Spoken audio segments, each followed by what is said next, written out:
something that the White House is doing. They're picking and choosing who is going to make up their press corps. For instance, neutral news sources like the Associated Press, from my understanding, aren't allowed the White House anymore. Editing me here, I just wanted to pop in and do some clarifying after I did some research. My initial understanding of this topic wasn't as informed as it could have been.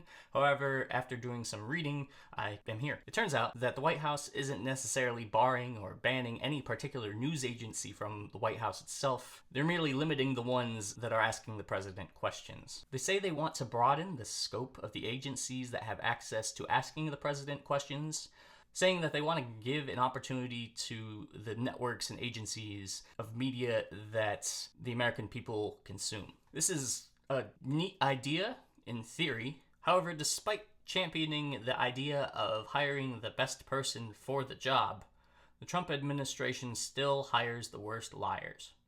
Why do I say this? Because the Trump administration will simultaneously tell a lie and then reveal the fact that they are lying in the same sentence. My example here is White House Press Secretary Carolyn Leavitt saying this to announce the new change to White House press correspondence. I am proud to announce that we are going to give the power back to the people who read your papers, who watch your television shows, and who listen to your radio stations. Moving forward, the White House press pool will be determined by the White House press team. Mrs. Leavitt went on to say a select group of DC-based journalists should no longer have a monopoly over the privilege of press access at the White House.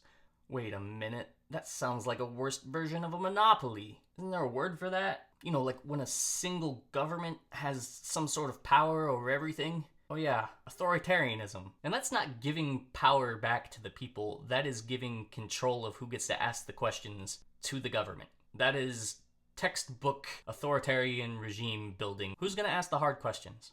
We're going to see through the rest of this meeting a very important event taking place between the leaders of two countries that affect the rest of the world.